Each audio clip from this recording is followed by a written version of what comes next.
Good morning students. Today we start exercise 6.1 जिसका question number 1 है P Q R is a triangle. P Q R एक triangle दी हुई है right angle at P, यानी P पर हमारा राइट एंगल फॉर्मेशन हो रही है, यानी 90 डिग्री का एंगल यहाँ पर बन रहा है। जहाँ पर हमारी ट्रायंगल में पी क्यू की लेंथ दी हुई है 10 सेंटीमीटर, पी आर की लेंथ दी हुई है 24 सेंटीमीटर। हमें क्या फाइंड आउट करना है? Q R.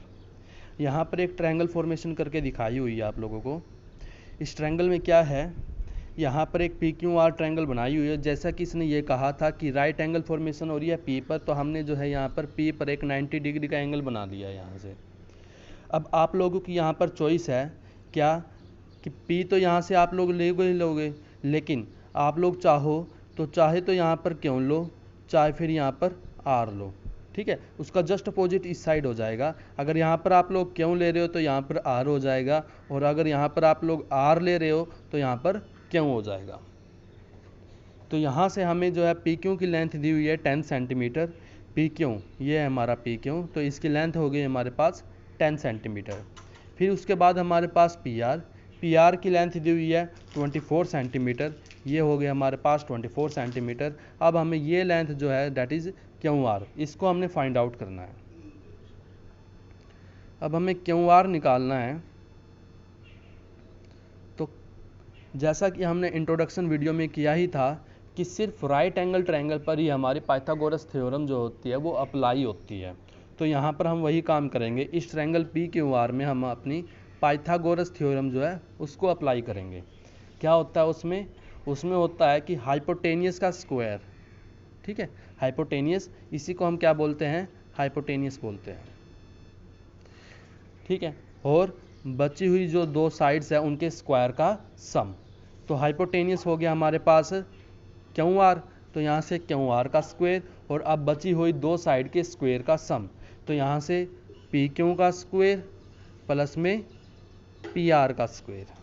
अब पी क्यू की लेंथ हमें पता है कितनी है, वो हमारे पास 10 सेंटीमीटर, तो 10 का स्क्वायर, एंड पी आर की लेंथ दी हुई है हमारे पास 24। सो यहाँ से कितना हो गया हमारे पास 24 का स्क्वायर।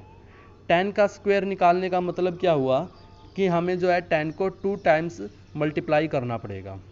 10 को हम 2 टाइम्स मल्टीप्लाई करेंगे, हमें पता है 10 जा कितना होता है 100।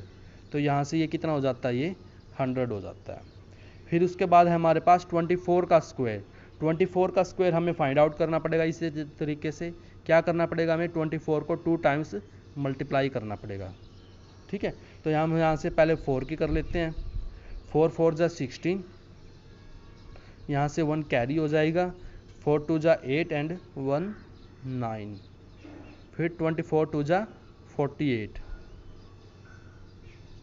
6 9 प्लस 8 17, यहाँ से 1 कैरी, 4 प्लस 1 5। तो यहाँ से ये कितना हो जाता है 576। 576 और 100 का अगर हम सम करेंगे तो हमें कितना मिल जाएगा 676। अब यहाँ से हमारा ये जो है किसके इक्वल है, ये क्यू आर के स्क्वायर के इक्वल है ये चीज़। ठीक है, तो अब हमें जो है यहाँ से, लेकिन हमें क्यू आर का स्क्वायर नहीं चाहिए, हमें जो है सिर्फ और सिर्फ जो है खाली क्यू आर चाहिए। तो इसकी लेंथ फाइंड आउट करने के लिए हम एक छोटा सा एग्जांपल ले लेते हैं। मान लीजिए आप लोगों को कुछ ऐसा आया होता, तो क्यू आर का स्क्वायर इज इक्वल टू 4, तो आप लोगों को क्या करना पड़ता, क्यू आर का स्क्वायर इज इक्वल टू, आप लोगों को ये पता होना चाहिए कि ये जो 4 है ये किसका स्क्वायर है, यानी ऐसा कौन सा नंबर है जिसको हम आपस में 2 टाइम्स मल्टीप्लाई करें तो हमें जो है 4 मिल जाए, डैट इज़ 2। हमें पता है कि 2 × 2 करेंगे तो हमें 4 मिल जाता है। तो हम यहाँ पर क्या रखेंगे 2 का स्क्वायर। तो इस 4 को हमने कैसे रिप्रेजेंट कर लिया, यहाँ से 2 का स्क्वायर। इसके बाद क्या होगा, ये स्क्वायर से ये स्क्वायर जो है यहाँ पर कैंसिल आउट हो जाएंगे आपस में, और यहाँ से हमें क्यू आर मिल जाएगा। वो कितना हो जाएगा हमारे पास 2। ठीक है, इसी प्रकार से हमें ये पता होना चाहिए यहाँ पर कि ये जो 676 है ना, ये किसका स्क्वायर है। चलो इसको फाइंड आउट करते हैं। इसको कैसे हम फाइंड आउट करेंगे, 676 के हम पेयर बनाएंगे। हमें देखना होगा कि यहाँ पर ये जो है किससे डिवाइड हो रहा है। सबसे पहले ये 2 से डिवाइड होता है, तो 2 3 जा 6, देन अगेन 2 3 जा 6, यहाँ से 1 रिमाइंडर बचता है, 2 8 जा 16। अब फिर 2 से डिवाइड होता है ये, तो 2 से डिवाइड हो रहा है तो 2 1 जा 2, यहाँ से रिमाइंडर 1 बचता है, 2 6 जा 12, यहाँ से अगेन 1 बचता है, एंड 2 9 जा 18।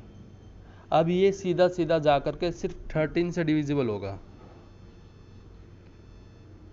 और यहाँ से हमें मिल जाएगा 30, क्योंकि 13 को हम 2 टाइम्स मल्टीप्लाई करते हैं तो हमें 169 मिलता है।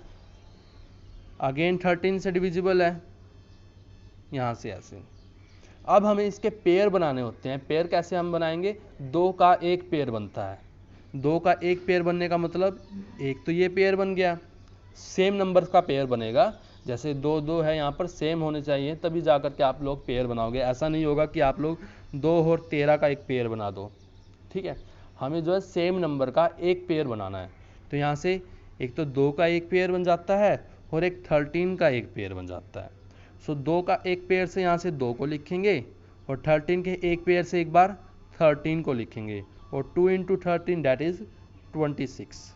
तो कहने का मतलब अगर आप लोग 26 को 2 टाइम्स मल्टीप्लाई करोगे तो आप लोगों को क्या मिल जाएगा? 676 मिल जाएगा। आप लोग चाहो तो चेक करके देख सकते हो।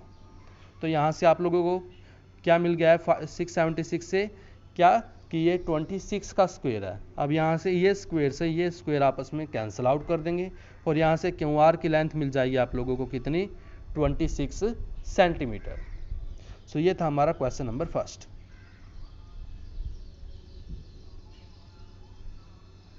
नेक्स्ट है क्वेश्चन नंबर सेकंड।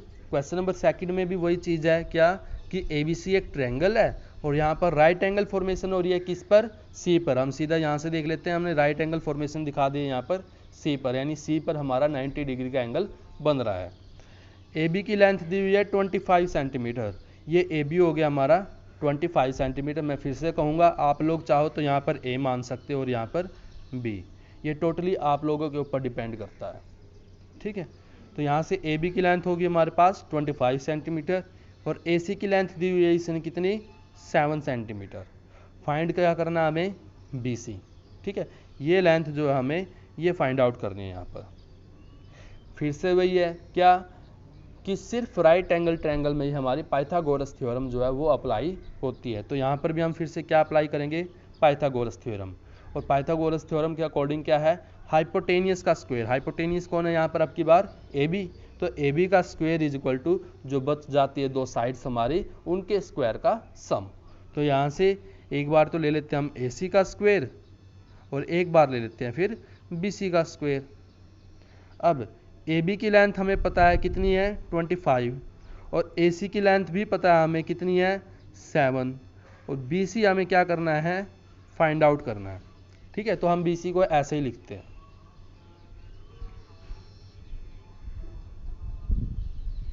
अब 25 का स्क्वायर हमें फाइंड आउट करना पड़ेगा, मीन्स 25 को 2 टाइम्स मल्टीप्लाई करना पड़ेगा आप लोगों को, ठीक है।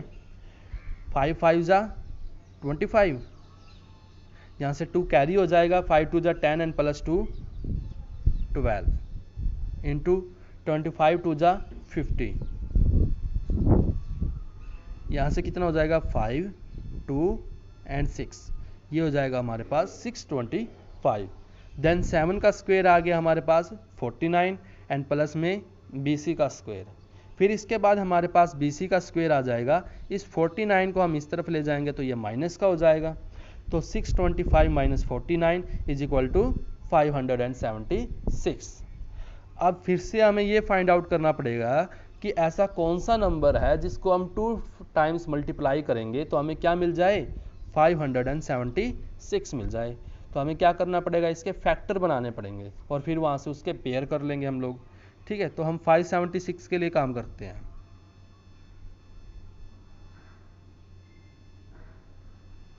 सबसे पहले ये 2 से डिविजिबल हो रहा है, 2 2 जा 4, 1 रिमाइंडर हो जाता है यहाँ से, 2 8 जा 16, यहाँ से फिर से एक रिमाइंडर बच जाता है हमारे पास, अगेन 2 8 जा 16। अगेन ये 2 से डिविजिबल हो रहा है, 2 1 जा 2, 2 4 जा 8, अगेन 2 4 जा 8।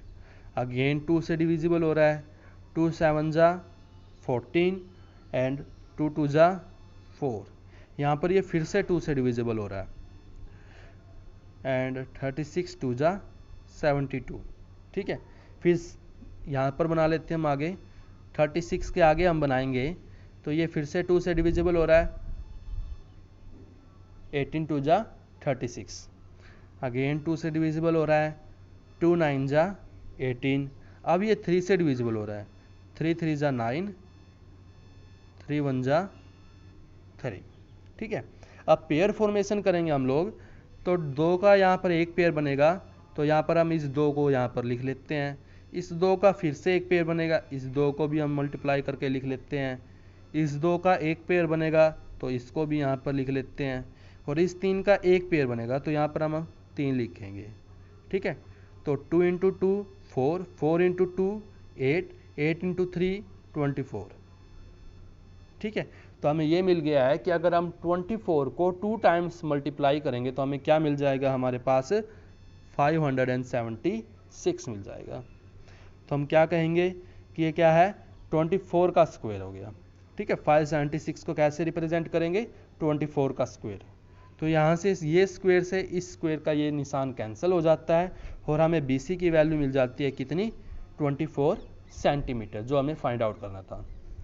ठीक है, सो नेक्स्ट क्वेश्चन हमारा question number 3।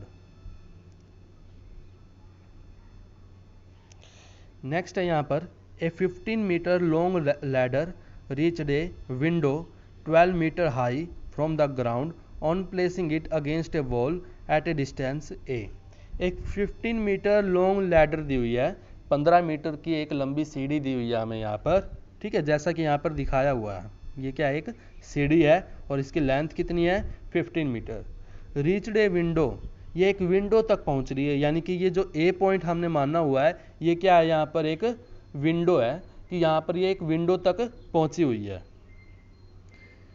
Reached a window 12 metre high from the ground, यानी ये जो विंडो है ये 12 मीटर की हाइट पर है, कहाँ से, ग्राउंड से। ठीक है, on placing it against a wall, और यहाँ पर इसको हमने कहाँ पर रखा हुआ है, सीढ़ी को दीवार के सहारे पर लगाया हुआ है। ठीक है, एट ए डिस्टेंस ए, और ये कितनी डिस्टेंस पर है, ए पर। ये हमारी जो सीढ़ी है वो दीवार से, अगर हम नीचे का फुट देखें इसका सीढ़ी का, तो वो कितनी डिस्टेंस पर है, ए डिस्टेंस पर है। तो हमें क्या फाइंड आउट करना है, find the distance of the foot of the ladder. तो ये जो सीढ़ी का जो ये फुट है, तो यानी कि सी पॉइंट, ये जो है हमारा सी पॉइंट, वो हमें ये बताना है कि वॉल से कितनी दूरी पर है, यानी बी पॉइंट से कितनी दूरी पर, यानी हमें BC फाइंड आउट करना है। कहने का मतलब ये जो ए माना हुआ है यहाँ पर इसने दिया हुआ है, इस ए की वैल्यू को फाइंड आउट करना है। ठीक है, तो यहाँ से हमें क्लियरली इतना तो विजिबल हो ही रहा है कि जब ये फर्श है, हमारा फ्लोर है और ये हमारी दीवार है, ये दोनों के बीच में कितने डिग्री का एंगल बनेगा। हमें ईजिली पता है कि ये 90 डिग्री का एंगल बनेगा, क्योंकि कोई भी दीवार अगर हम खड़ी करते हैं फर्श से लेकर के, वो हमेशा परपेंडिकुलरली ही खड़ी की जाती है। ठीक है, तो यहाँ से हमारे पास हमें ये पता लग गया है कि यहाँ पर एक 90 डिग्री का एंगल फॉर्मेशन हो रहा है। सीढ़ी की लेंथ है हमारे पास 15 मीटर और एक लेंथ दी हुई है 12 मीटर हमारे पास, और ए को फाइंड आउट करना है, और यहाँ पर 90 डिग्री फॉर्मेशन हो रही है, तो यानी एक ये राइट एंगल ट्रायंगल है, और अगर ये राइट एंगल ट्रायंगल है तो इसके ऊपर पाइथागोरस थ्योरम अप्लाई कर सकते हैं हम लोग। ठीक है, तो यहाँ से हम लोग इस पर पाइथागोरस थ्योरम अप्लाई करते हैं। अब हमारा फिगर बन चुका है, इसके ऊपर सिर्फ पाइथागोरस थ्योरम अप्लाई करने की देर है, वहाँ से हमें क्या मिल जाएगा, ए की वैल्यू पता लग जाएगी। यहाँ पर कुछ पॉइंट्स माने हुए हैं, let AC be the ladder, AC एक लैडर है and A be the window, जहाँ पर A को हमने विंडो तक माना हुआ है। ट्रायंगल ABC की अगर हम बात करें, हाइपोटेनियस का स्क्वायर, हाइपोटेनियस कौन है आपकी बात, AC है। ठीक है, तो AC का स्क्वायर इज इक्वल्स टू, यहाँ से ये क्या हो गया, AB का स्क्वायर, AB का स्क्वायर एंड प्लस में BC का स्क्वायर। ठीक है, अब AC की वैल्यू की अगर हम बात करें, यहाँ से ये कितना हो जाएगा 15, तो यहाँ से ये हो गया हमारे पास 15। AB की वैल्यू की अगर हम बात करें, वो कितना है 12, और BC की वैल्यू इसने क्या दी हुई है, A दी हुई है, और इसी A की हमने वैल्यू फाइंड आउट करनी है। ओके, अब 15 का स्क्वायर हमारे पास कितना आ जाएगा 225। करना क्या है, सिर्फ 15 को 2 टाइम्स मल्टीप्लाई करना है। आप लोगों इजीली कर सकते हो वैसे। 15 इंटू 15 करोगे आप लोग, 15 5 जा 75, यहाँ से 7 कैरी हो जाएगा, एंड 15 1 जा 15, 15 प्लस 7 दैट इज 22, यानी कितना मिल जाएगा हमें 225।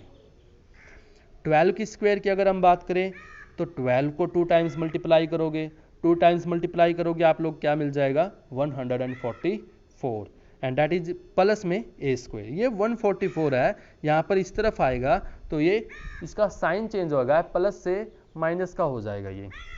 अब यहाँ से 225 minus 144 that is equal to 81। अब हमें इसकी वैल्यू फाइंड आउट करनी है कि ये जो 81 है हमारा, ये ऐसा कौन सा नंबर है जिसको हम 2 टाइम्स मल्टीप्लाई करें तो हमें क्या मिल जाए 81 मिल जाएगा। हमें क्लियरली पता है कि 9 को हम 2 टाइम्स मल्टीप्लाई करते हैं, 9 9 जा 81 हमें मिलता है, तो इसके लिए हमें कोई कैलकुलेशन वगैरह करने की कोई ज़रूरत नहीं है। तो यहाँ से ये कितना हो गया हमारा a का square that is equals to 9 का स्क्वायर। यहाँ से स्क्वायर कैंसल आउट होता है और a की वैल्यू मिल जाती है हमें, कितनी मिल जाती है वो 9 सेंटीमीटर। ठीक है, सो आज के लिए बस यहीं तक, इससे आगे हम नेक्स्ट क्लास में करेंगे।